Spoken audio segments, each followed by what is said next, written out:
So he was telling me, like, there's no restaurant like yours. All the Filipino restaurants are like, they have 800 things to serve. And that's been the sort of the problem, you know, because that's why we're not out there. So I'm trying to solve that. And it's not easy. Welcome to the My SGV podcast. Our mission is to capture and share the stories of the people of the San Gabriel Valley. We believe our diversity is what makes the SGV great. And no matter where you're from in the San Gabriel Valley, you will feel welcome. All right, SGVers, welcome back to another episode of the My SGV podcast. Thank you for tuning in. We appreciate you spending this time with us. If you are a returning listener, we appreciate you checking out another episode with us. And if you are new to the show, we bring you the stories of the people of the San Gabriel Valley. Oh, Scott, we didn't talk about our pregame, but food is always an easy one, right? For us anyway. We both love food, but do you enjoy or do you seek out Filipino food? I don't know it that well. No, I don't. I don't know that I seek it out. I mean, there's maybe some basics that I know, like kare kare. I think it's like a peanut, like beef stew type thing. Pancit, which is like a noodle dish. And then I think what's most popular is lumpia. Have you heard of lumpia before? I've definitely heard of it. Now, I'm not sure what it is, but we're going to certainly find out today. Yeah, I think it is pork. I think it's pork in like rolled up and deep fried, like the little rolls, right? Oh, okay, I know what you mean. Okay. So I've been to a few Filipino parties where like there's huge trays of food and there's like hundreds of lumpia. And, you know, people are just going by and eating them. I could probably eat like 30 of them. Oh, yeah. Sounds good. It is, yeah. Well, before we get into our guest, thank you to Paris Baguette San Gabriel for supplying the refreshments and pastries and treats for our guests. We do appreciate it. Thank you, Paris Baguette. Definitely go check them out there on Las Tunas. Well, Filipino food, lumpia, probably they've already made the connection, but today our guest, his name is Robert Calixto, and he is the founder and owner of Lumpia Mania in Glendora. Robert, welcome to the show. Thanks for having me. Thank you for coming. Thank you very much. Love hearing you guys talk about lumpia. Oh, awesome. Yeah. It strikes a chord for you, doesn't it? Of course. It's my whole upbringing, and now it's a mission, you know? Yeah. For us, yeah. So your restaurant is called Lumpia Mania. Yes. And what do you serve there? Mania. Yeah.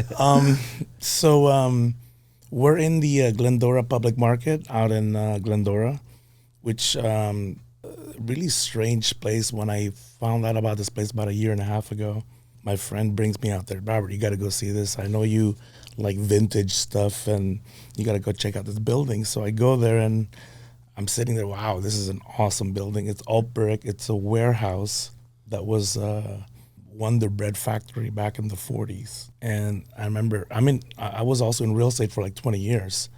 So first thing I thought of, like, there had to be nothing here when this thing was built, because it's on the corner of a Sunflower and Arrow Highway. And then I walk in, I'm like, this is an awesome place. So it's a food court with about 10 different, you know, kind of a one-of-a-kind eatery. And I could, like, this is the place that I want to start our restaurant at. We had done about a dozen pop-ups the year prior, and then this place shows up, and I'm like, because I've seen other places, and I thought, my God, this is a great little spot. This is like historical. It's got everything, you know, all the boxes checked on the way I kind of see us moving forward. And so, you know, got the contract a month later, and last year, January, we opened. And we've been there for a year. Now, what is the name of the location? It's Glendora Public Market. Okay. So there's there's a movement in these food halls. Yeah. Yeah, and I call them food court without the mall. Mm-hmm. Right. So you have 10, 20 locations to eat, and then everybody just comes in, and the place is very, very nice. It's always family oriented. And that is a trend that we're seeing throughout the San Gabriel Valley and maybe throughout the whole country. Yes, and I think it has to do with the last 10 years with safety and pandemics, and it's just a safer place to go. I think there was a movement where everything was strip malls at one point. Remember? Yeah. And then now food courts are all popping up all over. There's Blossom in San Gabriel, obviously, and the Haven place. There's going to be one in West Covina. So I just happen to love this place because I go there and I still think I can't believe we're here. Yeah. So you have to go there. And then the coolest thing about the place, one Saturday, I literally walked around and counted how many dogs there are in there. Yeah. There's no signage of no dogs are allowed or anything like that. So you go in and the people just bring their dogs there because nobody says anything. And it's just, that's the kind of sort of cool little spot this place is. So, and we're there. So very, very glad to be there. Yeah. So, yeah. Well, Robert, the show is called the My SGV podcast. What is your connection to the San Gabriel Valley? My whole life, I can kind of count it into 3 different phases, right? I can call it my Manila, right? Because I grew up in Manila, and I can talk to you guys about that, the connection with the Chinese food there. My parents migrated to Echo Park, Silver Lake area. I spent between 11 and 18 years old. And I'm 57 now. So in 86 or 85, I graduated high school and I moved to the dorms at Cal State LA. And that's when my SGV started. So this is back in 86, 85. Moved to the dorms, and then ever since then I moved in Alhambra, San Gabriel, El Monte for a couple of years. And I actually have lived in the Alhambra, San Gabriel for the last, since that time, more years than others.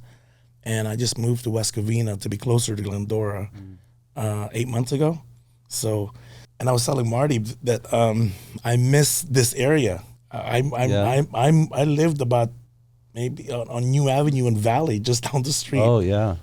Saigon is one of our frequents, Like you can write a list of fast food places or restaurants to go to, and like most of them are here. My kids who are 19 and 21, they're like, since I moved to West Covina, I'm like, Dad, we miss going to the area.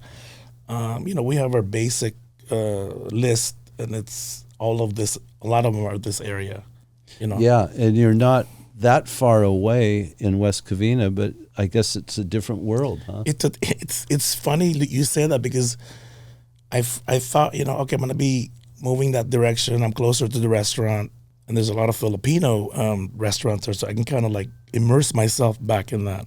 And I'm completely disappointed because I'm more this diversity than that Filipino thing. And I'm very biased because, I grew up in I got to give you guys the story about how in the Philippines, in Manila, where I was born, is I grew up in a little town called Binondo and an adjacent town called Tondo. These are the worst neighborhoods in Manila. Oh, yeah? I can talk details about it, but it's like if you ask any Filipino and you tell them, oh, I'm from Binondo, they're like, really? You survived that area, So, wow. The coolest thing about the place, though, is very close to San Gabriel Valley because you have like Spanish influence and then Chinese. I mean, you go back. So Ongpin, if you do the research, Ongpin happens to be the oldest Chinatown on the planet outside of China. Wow. And it's just right south of China. We're just right outside of China and Japan and, the Philippines. So Ongpin has been there since the beginning of China, right? So beginning of the Philippines, I mean. So so I grew up right there, and we were spoiled by all the amazing Chinese food there. And I remember when I was a kid going to what we call lo mein, which is lo mein eateries, right? Lo mein. It's just mixed noodles, which is what pancit is, right? So we would eat all these different Chinese foods. Not as diverse as San Gabriel Valley. Not as diverse, but it's amazing food. Like every time I've gone to the Philippines, like that's the first place I go to. I'm gonna go to Ongpin and eat all the different Chinese, food. So yeah. So it's a very Filipino. you can call it like it's just become what it is for the for the Philippines. So it's all the migrants from China and there's a lot of Chinese, a lot of business owners in the Philippines, in Manila. it's greatly influenced by Spanish and by Chinese, right? Absolutely. We're basically Chinese Hispanics. Yeah. I tell everybody, like, if you look at me, everybody thinks I'm Mexican. But I said, no, I'm very Filipino because my mom looks very Chinese. Is there Chinese in your family? No, not that I know of, but there has to be some sort of maybe mixture going back because my mom looks very Chinese, Asian, lighter skin. And then my dad has the browner, more, native Filipino look. So, and then I grew up, everybody making fun of me because I didn't have the flat nose that everybody else had. So there's a lot of mixture with us. Oh, are you part European or something? Spanish is European. Yeah, exactly. Yeah. So, we were colonized by Spain for 350 years. I tell everybody, like, the difference between us and all these other countries who speak Spanish is that we were only conquered for 350 years or so. They were conquered over 500 years. That's a difference. 200 years makes you speak Spanish, right? We didn't lose. Is there much Spanish spoken in the Philippines? Yes, it's in the Tagalog language.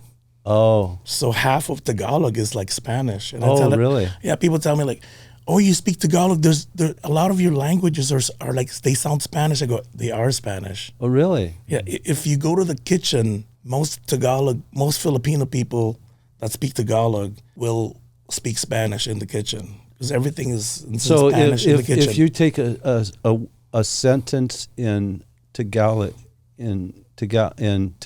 am I saying that right? Mm-hmm. Then does it sound similar to a sentence in Spanish? Or do you know Spanish? I know Spanish. I took a few years in college, but a lot of the words we use are in Spanish because they were really getting into the How language. do you say kitchen in? Cocina.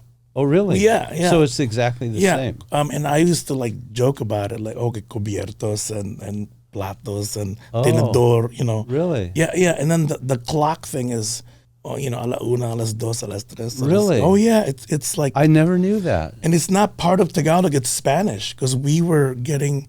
So if you look at the time frame between 300 to 500 years, another couple of hundred years of Spanish being there, we would be speaking Spanish mostly because that's how it. Really? Wow. It takes over. Well, Robert, not only do you not look Filipino, in my opinion, but you don't have a typical Tagalog accent, like English accent. Why is that? Okay, well said. I was going to Cal State LA, and I had this. I have really weird, vivid memories of things. I had this anthropology teacher. One day, he just starts talking about people who migrate, and he's talking about how, like, if you move, it doesn't matter. A lot of people migrate to America, but it doesn't matter where you go. But if you move from your original country to another one, between 10 and 13, those are the best ages because you absorb the second country, but you know everything that's going on, as opposed to somebody who's 4 or 5 years old. They don't know anything. So I came here when I was 11.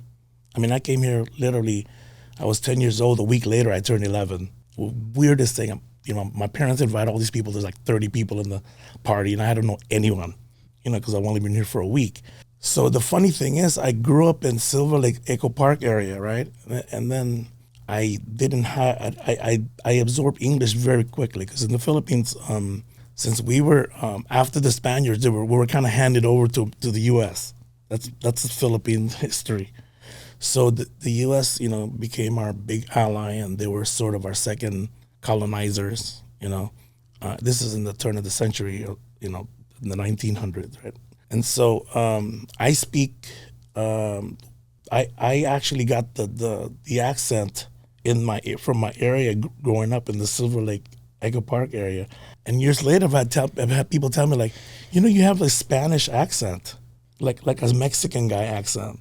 I never saw it until I saw a video of me and I'm talking and I'm like, damn, they're right. I speak closer to somebody like, who's the boxer, Oscar de la Hoya. Oh, yeah. Than I would a Filipino guy because that's my upbringing. That's my, it's my history, right? So kind of fascinating. So I'm very SGV, very SoCal.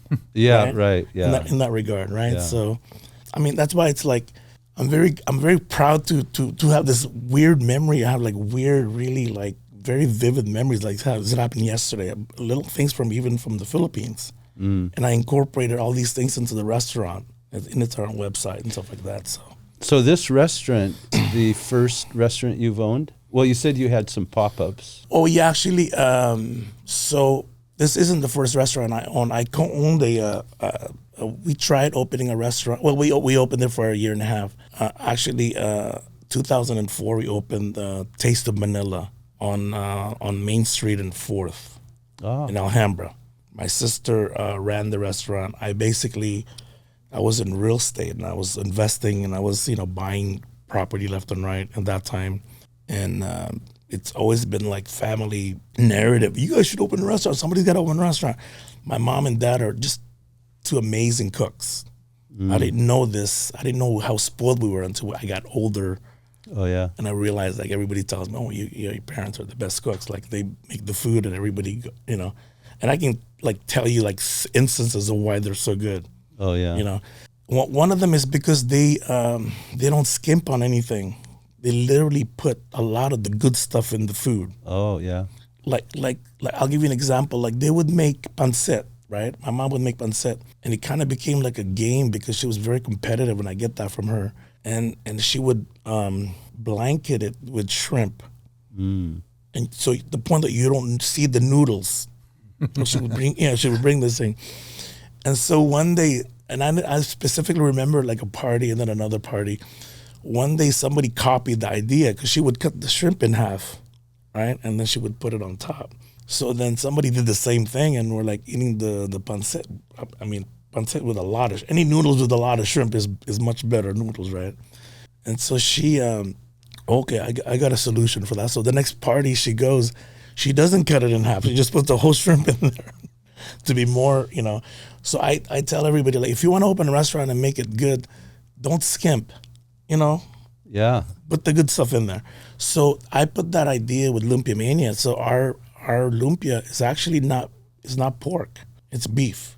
It's the more expensive meat, right? It's the more tastier. And we put a lot of meat in that lumpia because describe what is a lumpia. Lumpia is nothing. How do you make it? Okay.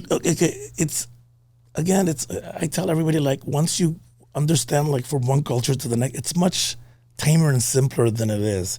Lumpia is nothing more than egg roll, but it's not vegetable. It's the same spring roll wrappers that we use. So we're very Chinese in that regard. And deep fried? And it's deep fried just like an egg roll or shallow fried. The interesting about lumpia is, it's Filipino and very Indonesian, right? So we have, if you go to Indonesia, lumpia is very popular, just as it is in the Philippines.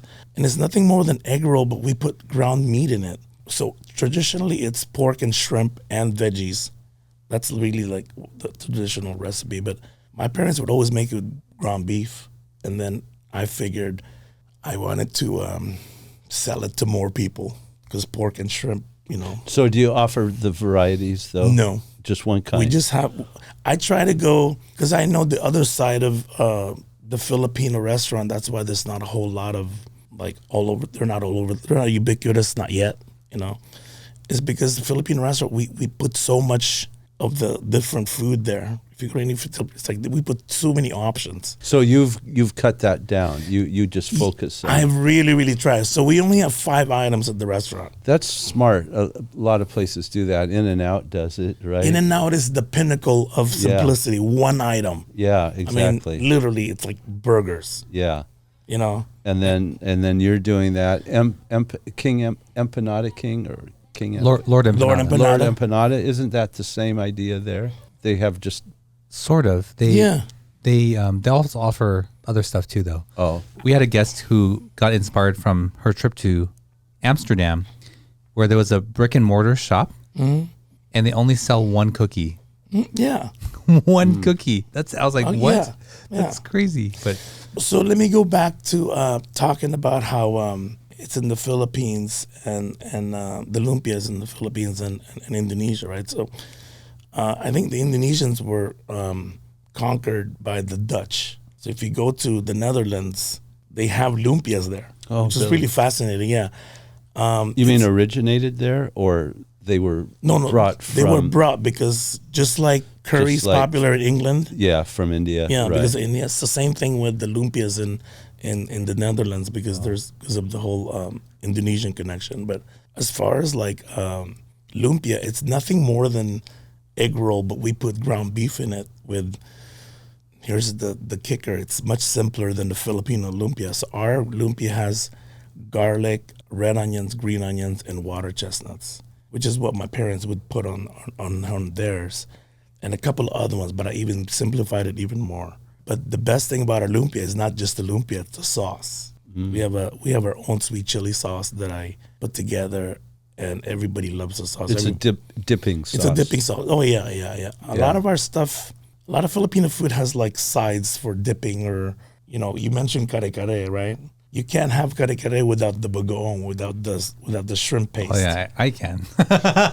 You can? I can. That it's too powerful for me. I mean, it's too. I know that it's accompanies that, but the joke on that is Filipinos like, okay, if you don't eat that with the bagoong, you lose your Filipino card. Yeah, I'll give that up. so you're okay. So, but that's kind of the joke with that particular, which is a pretty amazing dish. It's funny you mentioned that because that's like my favorite Filipino dish out of many.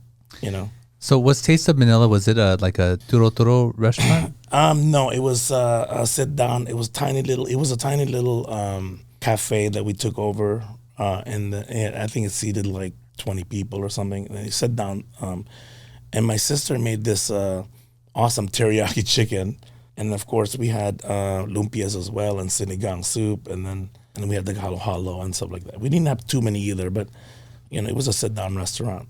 Sisig? No, it's funny because you mentioned sisig. My family just missed out on that. We just never made it or really cooked it, And then when I was like, the last 10, 15 years, I'm like, sisig is like, it's just not something that I order all the time. Now I order crispy pata all the time. Yeah. I love that. Yeah, right? So, it's like a deep fried pork, but with the skin and and it's the pork hock. It's literally. Oh, really? Yeah, it's literally, like the Jewish pork hock, and then literally the feet, right? The feet and the legs of the pig. Oh, wow! But we deep fry the heck out of that thing. We put it. Sounds like there's a lot of deep fried food there. Everything's fried in the Philippines. Is it? Everything's fried. It's fried. So except for the lechon, that's cooked on the fire. Right in front of you, like a barbecue. Oh yeah. So Robert, I saw a video of what I would assume was a Filipino woman making lumpia, and I was like fascinated because I thought they were all individually rolled, but she rolled a long thing and then she just cut it. Is that traditionally how lumpia is made? So I'm glad you asked that because originally I was sticking to my guns with like keeping like my family traditions. So my parents never cut the lumpias. They would serve it as an 8-inch lumpia. Literally, like, here's your lumpia, and you get 8-inch lumpia, right? It's like eating 2 hot dogs, basically, right? So in the beginning, when we opened, I was sticking to my guns, like I'm gonna keep this thing. And then with the restaurant, like any other business you do, it's like you have to be practical more than what you're trying to accomplish, what you're trying to do, right? So I had to cut it in half because even transporting it from from the restaurant to your house, since it's deep fried, it loses the crunchiness. That's always like been the issue with lumpia because it's like fries. Like fries, you can't really take it home and it's not the same, right? So that's going to be the challenge for us moving forward because we're growing like crazy, going in these stadiums. And this and that. I'm exhausted from the last 2 weekends. Oh, you're going into what kind of stadium? So 2 weeks ago, we were at the Forum. We did the Joe Coy show. They invited us there, really, fond of us and, because of Filipino and Oh, that comedian. Yes. He's Filipino? He's half Filipino and Caucasian, so but he really champions the Filipino culture, Oh, really? Yeah, and he's really so good. He wanted you to bring in him, not only Steam, Lumpia? but the forum people wanted us to go there. So we did Friday and Saturday for his shows. Because we were already working with a company called Levy, which is this awesome management company that manages but a lot of the stadiums all over the country. Oh, yeah? So they manage the Forum, they manage the Dignity Health Sports Park where the LA Galaxy plays. So we got in there through the LA Galaxy building in Carson because we were already signed up there. So this past weekend we were there for the huge Miami game, LA versus Miami. Yeah, with Messi. Lionel Messi, yeah. So we were there the whole weekend. So we're like first time at the stadium. So we're like trying to, of course, like first time into anything, you're trying to figure out the bigger picture and how make life easier, that kind of thing. So I'm like exhausted from. So I'm interested. So you have your shop at Glendora. Yes, public market. Public market. Okay. It's. And then you are now going and selling your lumpias. At these stadiums. Yes. And what's that like? Because how do you know how many you need to prepare for? And where do you sell them from? Exactly. And how well do they prepare you? You know? Exactly. So the last 2 weekends have been like, let's figure out what the whole plan is, right? Even as a restaurateur, not only like the amounts of your cost of goods sold, all your food amounts, right? How many people are going to go? When is it going to be busy? Are we going to, because at the restaurant, everything's made to order. We don't fry the lumpias until somebody orders it. Totally different from the stadium. You can't do that. You have to sort of make sure everything, like fast food that's why at the Glendora, we're not fast food. We're sit down, made to order. So at the stadiums, you have to make the burgers and the lumpias pretty much made before the crowd comes in. They'll come in thousands. Yeah, right. So that's one of the challenges that we're doing. I'm glad you asked that too, because the amount of food we're gonna make and all of that. Yeah. So we're sort of figuring it out. And then here's another thing: like the events vary from one event to the next. Like next weekend we have there's a rugby tournament for Friday and Saturday. So we're gonna have to sort of like figure it out as we go. But the key is it's always good to sell out whatever you bring there. Like you have a minimum amount and you want to sell out. And that's what they push us to do. And the best thing too is also they push us to just do like as simple as you can. So we're only serving lumpia burgers and lumpias there. We're not serving the 3 other items. So we're just doing 2 items there, the burgers and the lumpia. So. And how was it these last couple of weeks? Amazing. Yeah. Sold out basically. Everything we brought there basically sold out, except for the burgers because I brought too much. It's like okay, in case to me it's like I'd rather not run out. And then what do you do with all of that extra? We bring it to the restaurant. Okay. Which is the big plus about having your own brick and mortar. You have a place to bring it. Yeah. The good thing about our restaurant is it's not a sit down restaurant, and we don't have a big space there. So it's very limited. I mean, our area literally is only 500 square feet. It's tiny. So our food and our equipment, everything's very limited. So, but there's enough room to be able to make these foods here. And then if there's any leftovers, I'm taking it to the restaurant. Like I was just there yesterday bringing the leftover pan de sal, which is what we use for the bread. So that happens to be the direction we're heading, which I think is better than more locations. Wow, that could be huge, couldn't it? Oh my God. Yeah, and you don't have to pay rent. There's no rent. It's all on percentages. Here's the best part. Okay, I was telling you guys I'm a Dodger fan. And even this year is everybody's a Dodger fan. I think this year, but not me. Not you. You're not San Francisco Giants, are you? New York Yankees. Okay, I like the Yankees. I've always loved the Yankees. Only the same kind of history and all that, but. Well, the Yankees is far superior to the Dodgers. That was a short pause. Third attempt to antagonize you. You're gonna get a short pause there. That's okay. Lumpias are good though. I know. Someday we might be in Yankee Stadium if Levy manages them. Yeah. But the cool thing is that and I've already like basically told them this from day one. I said, okay, we're at the soccer stadium, and then we're gonna be at the Forum, and all these guys last weekend are coming in. They're all the executive chefs that work for that company, and a lot of them are also chefs for the Rose Bowl. Oh, And then a couple of them are for Dodger Stadium. And I told them, like, man, my dream is Dodger Stadium. wow. That's like, going back home, It's Yeah. like, so, but then they tell me, it's not the same as the other ones. There's a lot of politics there. You might have to pay them to be there, not the other way around. So, but what we have as a ace in our sleeve is that they want diversity. Nobody's doing Filipinos food. So that's the big Yeah, deal. right. That's the big deal. So my timing was great for what we're trying to do.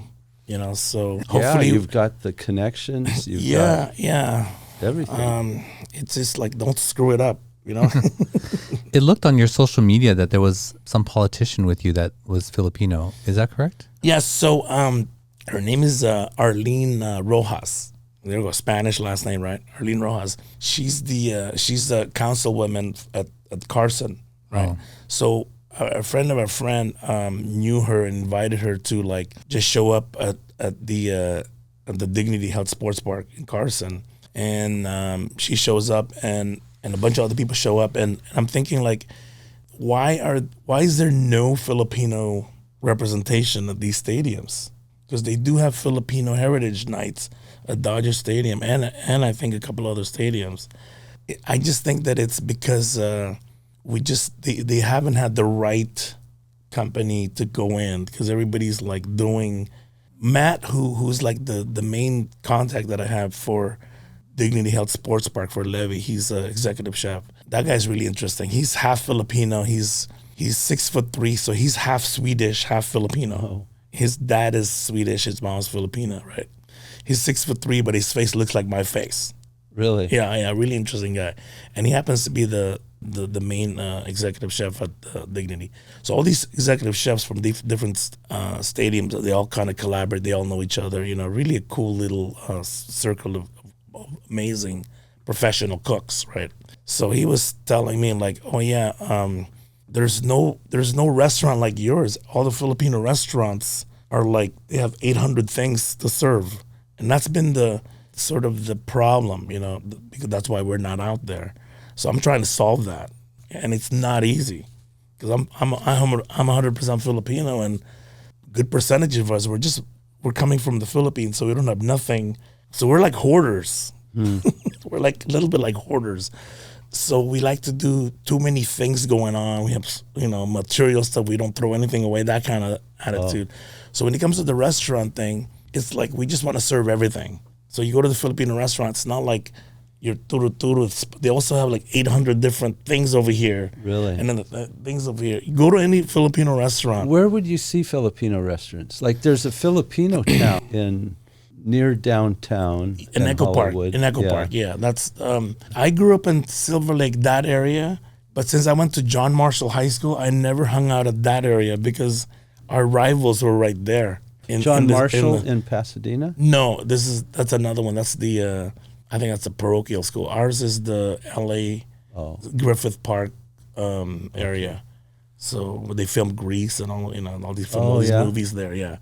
So I went to that high school. And again, as far as like as far as the Filipino food thing, we're trying to put us on the map. We only have 5 items. Yeah, at the restaurant. you do. Yeah. We have 5 items, and our 2 best sellers are the lumpias and the lumpia burgers. So that's And lumpia burger, is that a traditional Filipino food? No, That's your creation? That's my creation, yeah. So, and I can tell you guys a story about that. I've been telling that story for the last 2 years now. So, lumpia burger is much like I'm trying to get rid of the stigma that our food is very exotic and weird, because it really isn't. It's Wait, hold on. That that sauce thing that you said. Yeah. And What is it called? The bagoong, Oh. yeah, and that's I know. I'm just joking. No, but you're not wrong. You know, it's funny because when I think about it, like, yeah, we have some wacky stuff, right? But so does everybody, I think. Yeah. You know, like I tell, like I've had friends, like when I was younger, we go to a Filipino restaurant, and then I tell them about, you know, these deep fried intestines, like, you know, and then they oh my God, are you kidding? I'm like, but you guys have tripas, Oh yeah, which right. is intestines, like Balut. balut is way out there. I know balut is the ultimate. Balut is the ultimate weird, you know, crazy thing. But I think Do you know what that is, Scott? No, is that a Philippine food or yes, Mexican? No, it's Filipino, and it's like Vietnamese and a couple other countries in East Asia. And what is it? Okay, I can explain it to you very well because I grew up with this stuff. Balut is nothing more than if you're gonna raise ducks, right? It's 21 days to incubate them. Oh yeah. So on the 17th day, we take the egg, and it's almost there, and we boil it, Oh, okay. and then you eat it with all the juices and all the meat. So it's basically almost a duck. Okay. And the best positive thing I've heard about it described was by Andrew Zimmern. You I know. Bizarre Foods, guy. yeah. So he's out in the Philippines and he's eating balut, and he says, you know, for a third world country, you know, with a lot of poor areas, this is the perfect little food because it's got all the vitamins and it tastes just like chicken soup, chicken broth.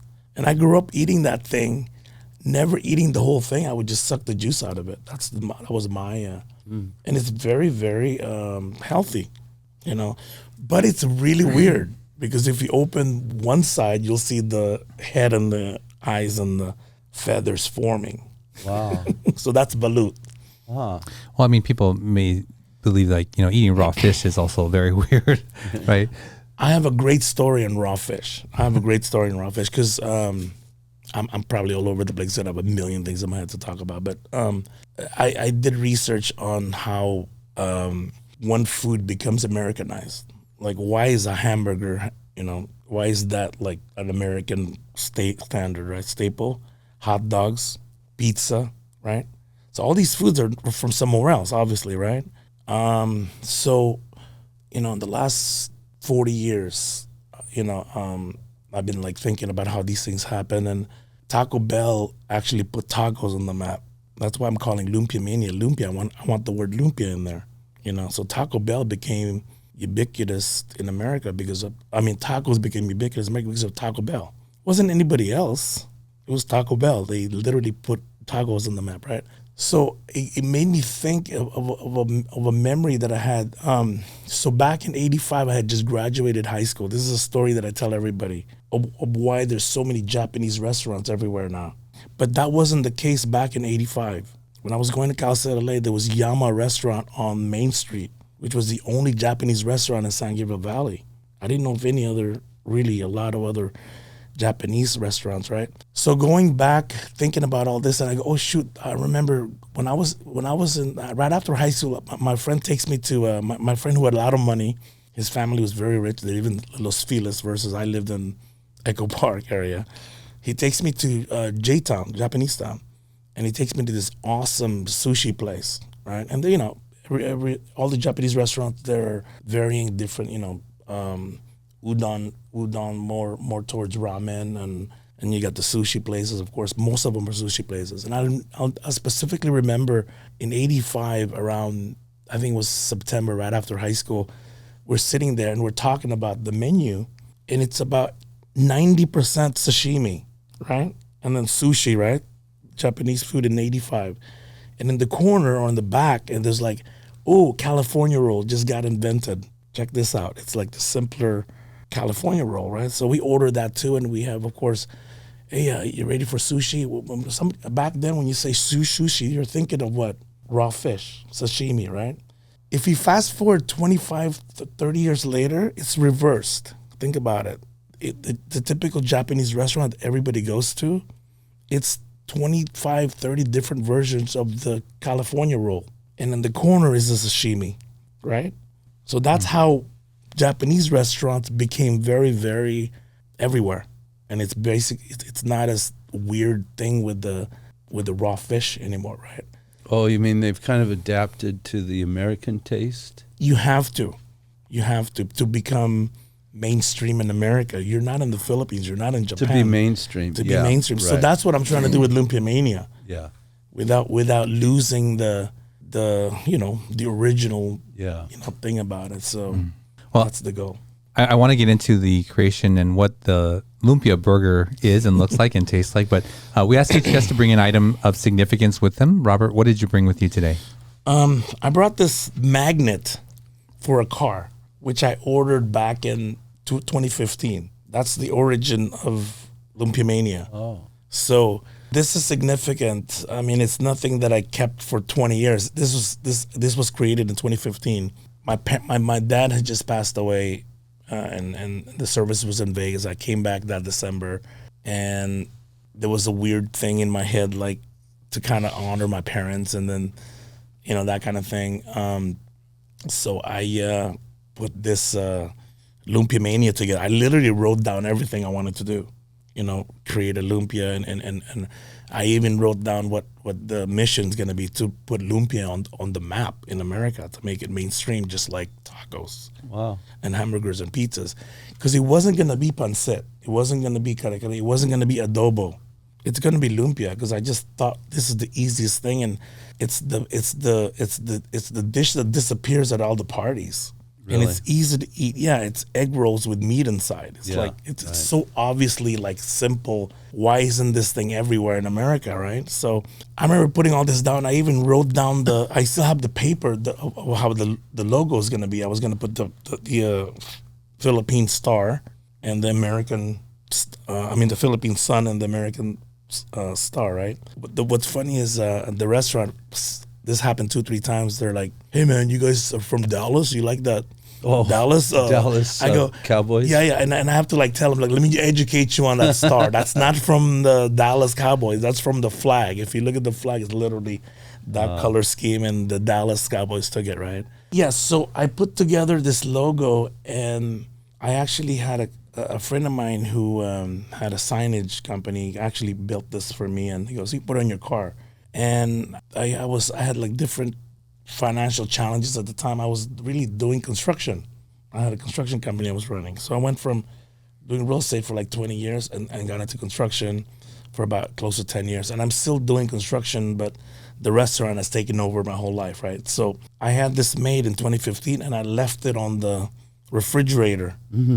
I go, I'll get back to this when I'm ready to get back to Lumpia Mania, right? And it sat there. And this whole time, my kids would, they would come when they're with me, and they'd be like, "Hey, Dad, can you make us lumpia burgers?" Because I was making these lumpias, and I would instead of wrapping them and deep frying them, I would make them into hamburger patties. Mm. That's how lumpia burger got invented. How it started, and I would just use regular bread, and my kids loved the darn things, and they always ask for that. Like, can you make us lumpia? So the term lumpia burger, I can't even say it's mine. It's my kids. Wow. And then, so that's why I brought this, because it kind of sat there in the refrigerator. The dining table's right there, and you see the sign all the time. Do you use that same design and color for your current store? That's right. the logo. There That's at the that's at the restaurant. That's the logo. Awesome. Yeah. Did you design it, or did you have somebody do it? I designed it, and I had a guy followed my design. And the coolest thing, and I've told this story, like my family didn't know this, but the L and the M, it's like my parents. My mom signed her name, and my mom and my dad signed their names the way this thing looks.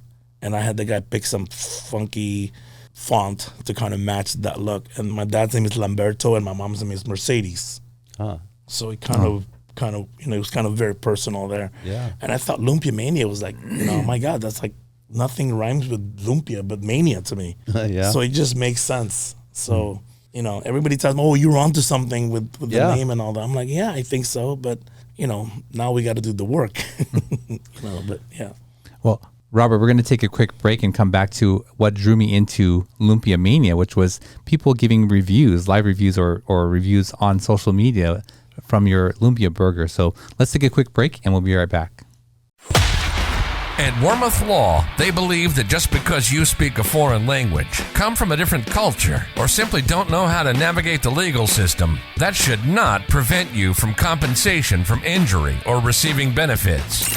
Their multicultural staff have been helping SGVers like you for over 38 years. Visit law888.com or call them at 626-784-7017 and tell them you heard about them on this podcast. All right, we're back with Robert. Robert, before the break, you were sharing your inspiration for the Lumpia burger and your logo that's on the fridge. So when we come back from the break, we like to ask questions from this box of cards here. They're called icebreakers, and they're just a little fun interaction for the guests to know us and for us to know you a little bit better. So here we go. Would you rather be the funniest person or the smartest person in the room? That's a good one. Wow. I'll say I think the smartest person. Yeah. I'm older now. Probably 20 years ago, I would have said the other one. I would want to be the funniest person because the smartest person, you don't have a lot of influence. You can be super smart, but no one notices you, right? That's my choice. Oh, it's got us in deep contemplation. Right, yeah. Right? I can't, Right? It's hard to choose. I think maybe the smartest person. The age, I think, has to do with that. Yeah. The sort of maturity level, I think. Yeah. It doesn't say that you lose any of your smartness. Yeah. That's true, too. That's true. Good point. Well, But I try to be both, Try to be silly all the time. Yeah, You got to have fun. I tell everybody at the restaurant, like, if we're not having fun, this is not worth it. Yeah. You got to have fun all the time. yeah. Well, to our audience, what would you rather be, the smartest person or the funniest person in the room? Let us know in the comments below, and we'll be sure to share that in a future episode. Well, so Robert, with the little bit of time that we have left, can you talk a little bit about your sharing of the people's experience of the Lumpia burger on social media? This was quite unique that I saw this, but this was a marketing idea of yours, I think. Yes. I think you're talking about the real reactions. Yes. Right? That's kind of, in the beginning I was like, okay, it's a marketing thing, right? But I really sometimes I have to pinch myself, like, do we really have something this good, right? And then those things kind of let me know. And a lot of times when I've done most of the videos, but the staff also done quite a few, right? So, and we try not to just make it about the Lumpia burger, but since the Lumpia burger is the big thing, it's the new thing, I just said, and then we put on the logo, home of the Lumpia burger, right? So it says home of the Lumpia burger. That doesn't say that was the original logo. We added that after when we opened the restaurant. So the response has been amazing. What do? You have someone bite into it, and then yeah. So I tell them, look, we're not gonna say anything. I'm gonna film you anywhere from 10 seconds to any time, a minute, whatever. And you take a bite and you chew it and make sure you're not talking with your mouth full, and then just tell us what you think. 9 times out of 10, it's like, I know the reaction's great because the flavors are just, I don't want to say just luck, but we got it down right. The pan de sal, which is another thing on its own. Pan de sal is like the most underrated bread on the planet, I think. It's basically, in Spanish, there's a Spanish thing again, it means bread of salt, but it literally is like a more floury sweet bread. And there's a movement in all these restaurants, I'm realizing, going from like a brioche to a more of a sweet bread with burgers. And Doghouse, all of their hot dog bread is basically King's Hawaiian. Yeah. So it's and a few other smash burger places. So our burger is, it's interesting because like you mentioned In-N-Out before, I'm a big animal style fan, right? So our burger, since there's a lot of onions in it, it's basically like animal style in the burger. We don't put lettuce or tomatoes on it because all the veggies are already in the meat, right? So I had a friend there in the beginning, and he was describing it as a meatloaf hamburger, because the meat is not just your regular meat. The problem with like Tommy Burgers and In-N-Out and all these other burger places, the burger is great, but when you get to the meat, it's basically the same ground beef you're seeing. There's nothing in it. So that's what makes us different is we have veggies in the meat. So we mix this. We have what's called the LM mix. And we use the same meat for our lumpias and we use for the burger. It's the same mix. Same mix. But they have two different flavors because the lumpias are deep fried and then the burgers are on a flat grill like a regular burger.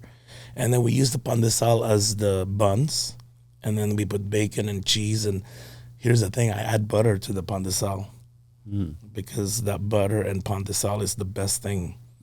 Like if you go to like a basic, bread and butter in the Philippines, it's basically pandesal and butter, and it's the best taste. They put in coffee, and that's like, I guarantee you, Filipinos will attest to that because that's what we do. Yeah. But I made that into the burger, and now we got the best of both worlds. And I have to give props to a guy named Joseph Badaro in Hummus Labs, in a restaurant in Pasadena. He's Lebanese. It's a Middle Eastern restaurant. What is the name? Hummus Labs. Hummus Labs, yeah. It's right there on Colorado. I found him on SGV Eats, and I said I want to do a pop-up, and then he messaged me and he says, "Hey Robert, you want to do pop-up at my restaurant? Like I won't charge you anything." I'm like, "Really?" So last year before we opened this restaurant, we had 3 different pop-ups there, like 3 months in a row on a Sunday because he was closed on Sundays, and helped us a lot, So that guy actually helped me with putting the sriracha in there. So because he says, I love the burger, man, it's great, blah, blah, blah, but you need some kind of acid to offset the meat. You always need that, what I call the equalizer, right? So, pickles, that kind of acid. So I said, I hate pickles. It wasn't gonna work, even though I tried it anyway. And then we tried other things. And then, sriracha. He suggested sriracha. And it's perfect because you taste a little bit of the acid, but you don't taste the sriracha because it's mixed with mayo. So that's what makes that burger just, the combination is just, to me, it's just, you're going to love it, so. Yeah. Nice. Well, Robert, we're going to move on to the final segment of the show where we get to learn a little bit more about you and what you love in the San Gabriel Valley.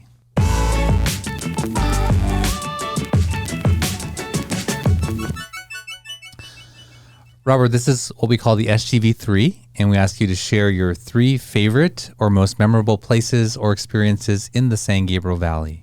Robert, what is number 1?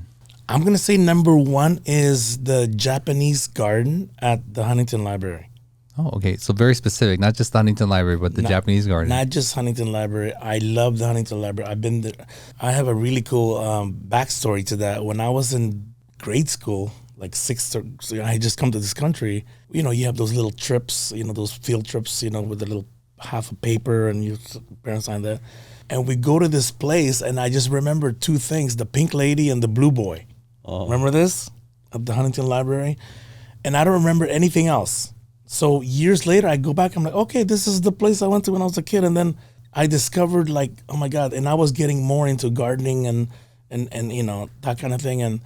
And I'm just like, I'm getting goosebumps even just thinking about it. The Japanese garden to me with that red bridge and my God, the Zen garden there. I can sit there for hours. I've been there so many times. I brought everybody there and their mother, and you guys got to go see this place.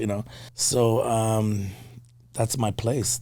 And then I saw this stupid movie with what's his name, Chris Farley. The Beverly Hills Ninja. They filmed that all over the Huntington Library. Really? Yeah, I'm sitting here watching it, and we're like, what the heck? This is Huntington Library. Wow. So, and probably one of the most underrated, we have so many underrated places in SGV, one of them of which is maybe one of the best. And I've been to Paris. I've seen a bunch of awesome, and in England, I've seen a bunch of awesome, amazing gardens and museums and all of that, I think we have Lincoln Letters and the one of the Gutenberg Bibles at the library. I mean, so to me, number 1 is you got to get to San Marino. Even I tell everybody, like, just drive around San Marino to inspire you. If you live in a not so good area, I used to do this before I really got into real estate well and made some money. I used to drive around San Marino just to get inspired, Yeah. So, the history of Lucky Baldwin and all of that. So, very, very awesome San Gabriel Valley stuff. Yeah. What's number 2? Number 2, I'm going to say, Marty and I were talking about this earlier, and I was going to say Pasadena, Old Town, but I'm gonna change it. It's up there. Pasadena is probably 4 for me, but number 2 for me is probably the most underrated place in San Gabriel Valley, which is the San Gabriel Mission to me, because people don't understand that's the spark of Los Angeles. That is the spark of Los Angeles. LA wouldn't be LA without the San Gabriel Mission, right? Every year they do that walk from, it's not La Placita or the Rivera. It's San Gabriel Mission. That's where the Grapevine is, and that's where, the original settlers of California made that happen. And I had a real estate office there. And I I even got to know the guy Mike Polciano. That guy. They have the Polciano's Deli. Yeah, and they have a couple of buildings on Valley, I think. But I met that family, super nice Italian family. They had that spot across the street from the Playhouse. Yeah. And I had actually seen a couple of places. That building is amazing. Like how come that place isn't popular? It's very Catholic. It's like we don't want to be disruptive. We don't want to be too popular. We just kind of want to keep it, cool and to last longer. So to me, number 2 is very underrated San Gabriel Mission, Yeah. Terry Huerta, she works at the San Gabriel Mission. She was a part of their historical new museum. I know who she is. Yeah. She was a guest on our show, and they opened up an area there to host events, and they're opening that up to the public so they can have events there. My family, who was here this summer, we went there to go look at it, and they were closing. They were closing down like for the day, and Terry was there, and so we got to stay like an hour, private little, looking at the museum and staying in there while she stayed. So that was pretty cool. But so Robert, what's number 3? Number 3, I'm gonna say Sam Wu restaurants. Wow. We're Sam Wu guy. My kids, Sam Wu. You're not the first person to say that either. I saw that. And so here's the thing with Sam Wu. I think it's a Filipino thing for me too, because since I left the Philippines, like I can go to get lechon anywhere, right? But you go to Sam Wu and there's a big pork, hanging right there. I'm good with ducks, but with the Peking duck, but it's the roast pork and the barbecue pork and the hot and sour soup and of course the shrimp, and just Sam Wu is just to me like it's my favorite Chinese restaurant, And if I don't go there for a week, like I miss it. Like we got to go to Sam Wu. And the very first one I went to was I still remember the day. It was 1985 or 86. I had just started going to Cal Lake. So friends took me there. Right there in Monterey Park? Yes. The one on Garvey. On Garvey and Atlantic, I think, yeah. Chandler. So what's that? Garvey and Chandler or more. One of those. Yeah, one of those little streets, yeah. And I remember like going there, wow, this is amazing, So my family's been going there, all my friends, and now we go there, and then we go. Since I moved that like this area, we've been going to the one on Valley, to a point where they know us very well. Like the guy that probably 25 years been going there. Is that on 6th? Valley and 6th, like a real small one? No, you may be thinking about right near San Gabriel Boulevard. No, actually it's off of Garfield. Not too far. Okay, you know where the Pepe's is across the street? It's across the street from Pepe's. Oh, that's 6th. Valley and 6th. Is that 6th? Yeah, okay, yeah, right there. It's the really small one. Oh, tiny. Really tiny. Tiny. But there's one off of San Gabriel Boulevard. Oh, yeah, not Valley. I'm sorry, that's Las Tunas. Yeah, you're thinking about the one that's Tunas. north of that area. Yeah. So, and then I remember going years and years ago off of Nogales on the 60. There was one there too, but it's been Sam Wu since the beginning, and people like, again, there's a weird thing. Oh, I go walk in and I smell the smell, and there's pork hanging there, so I can't eat there. I'm like, you don't know what you're missing. So for somebody who grew up in Manila and loving Chinese food to come here, and then there's a Sam Wu, which is like, that's my third one. Awesome. Of course, we're not against the new stuff that's been coming, like all of the soup dumplings and all the new, din tai fung and all these other different. We go to 101. Express Noodle 101 Express. Yeah, Express Noodle 101 all the time. Noodle Planet, of course, it's in every boba place you could imagine. So, SGV is like home, Yeah. Well, thank you for sharing those SGV3 with us and our audience. And thank you for being on this show, Robert.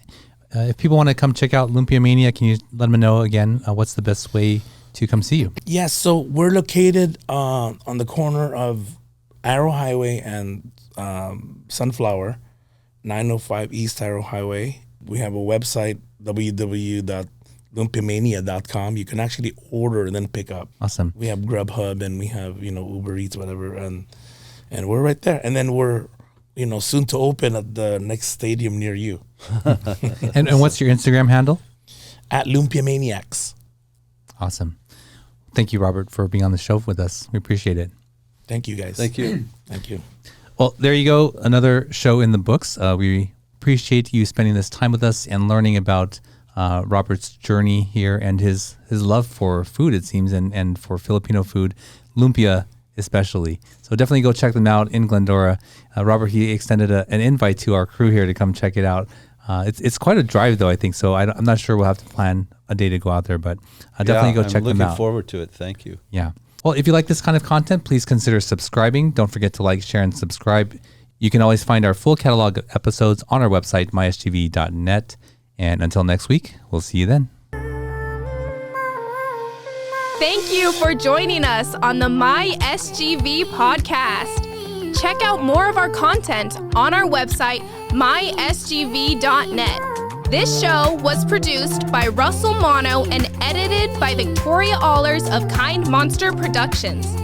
If you'd like to join us next week as we capture and share more stories from our diverse community, feel welcome.